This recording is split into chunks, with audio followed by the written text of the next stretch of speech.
જય હિન્દ દોસ્તો, અત્યારે આપણે ઊભા છીએ મોઢેરા રોડ પર, જ્યાં શ્રી પટેલ વિદ્યાલયના ધોરણ 1 થી 11ના માસૂમ બાળકો અને ઉત્સાહી શિક્ષકો દ્વારા એક ભવ્ય હર ઘર તિરંગા અભિયાન અંતર્ગત એક તિરંગા રેલી કાઢવામાં આવી રહી છે। આ રેલીનો મુખ્ય ઉદ્દેશ છે દેશના સૈનિકોને આપણી આઝાદી અને શહીદોના ઉત્સાહને બિરદાવવા માટે। પટેલ વિદ્યાલયના બાળકો હાથમાં તિરંગો લઈને ભારત માતા કી જયના નારા લગાવતા આગળ વધી રહ્યા હતા, જેમાં મોટું બેનર અને ઢોલ નગારાનો માહોલ દેખાય છે।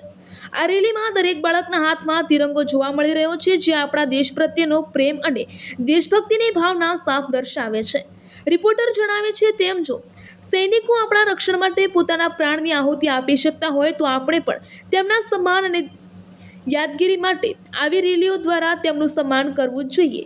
હજારો લોકોએ પોતાના પ્રાણ આપીને દેશને આઝાદ કર્યો છે અને આઝાદીને જાળવી રાખવી તથા ભારત દેશનો વિકાસ વિશ્વ સ્તરે પહોંચાડવાનો એ આપણી મોટી જવાબદારી છે। શ્રી પટેલ વિદ્યાલયના સંચાલક શ્રી અને સમગ્ર સ્ટાફના ઉત્સાહપૂર્ણ સહયોગથી આ રેલી સફળતાપૂર્વક સંપૂર્ણ થઈ હતી। આ દ્રશ્ય જોઈને દરેક ભારતીયનું હૃદય ગર્વથી છલકાઈ જશે। ચાલો આ સ્વતંત્ર પર્વ પર આપણે પણ સંકલ્પ કરીએ કે દેશને આગળ વધારીશું। તે સાથે ભારત માતા કી જય, વંદે માતરમ की जय।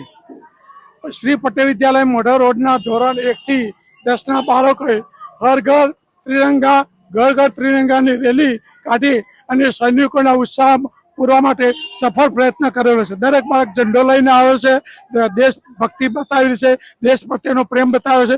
સૈનિકો જો આપણા માટે જાન આપી દેતા હોય તો આપણે એમના માન અને સન્માન માટે, આપણે એમના માટે યાદગીરી માટે કેમ રેલી ના કાઢી શકીએ।